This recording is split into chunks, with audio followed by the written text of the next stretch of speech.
খাল খনন কর্মসূচিতে তো একটা বিপ্লব এবং প্রেসিডেন্ট জিয়া রহমান সাহেব ওনার জীবদ্দশায় এই কর্মসূচিটা নিয়ে বাংলাদেশের একটা মহা বিপ্লবে পরিণত করেছিলেন।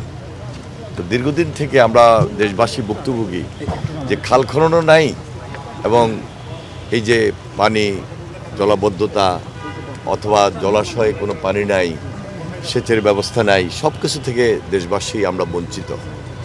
তা আমাদের এবার নির্বাচনী ম্যানিফেস্টোতে আমাদের প্রাইম মিনিস্টার জনাব তারেক রহমান নির্বাচনের আগ থেকেই তিনি বারবার এই কথাটা উল্লেখ করেছেন এবং খাল খনন প্রক্রিয়াটাকে পুনঃখননের মাধ্যমে দেশবাসীর সামনে নিয়ে আসবেন, আমরা যেন দেশের মানুষ সেই বেনিফিটটা পাই। জুস রাখতে আমার পছন্দ স্টাইলিশ ও ফুড গ্রেড আরএফএল চক। জুস রাখার জোশ চক।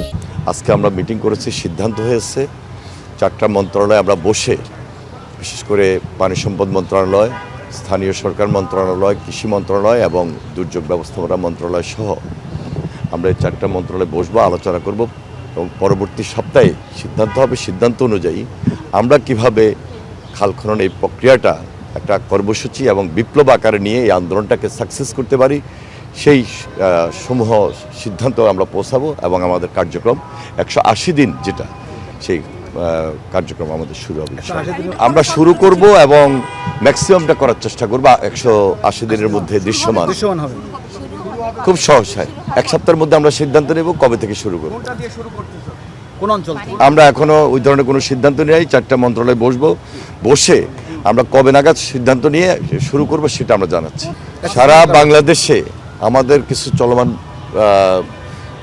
প্রোগ্রাম আছে, ওর মধ্যে খাল খনন, সেই খাল খনন কর্মসূচিটা করতে হলে এটা একটা 4টা মিনিস্ট্রির একটা কনসার্ন এবং কবে নাগাদ আমরা শুরু করতে পারবো এটা আমরা এই সপ্তাহে বসে, পরবর্তী সপ্তাহে বসে সিদ্ধান্ত নিব।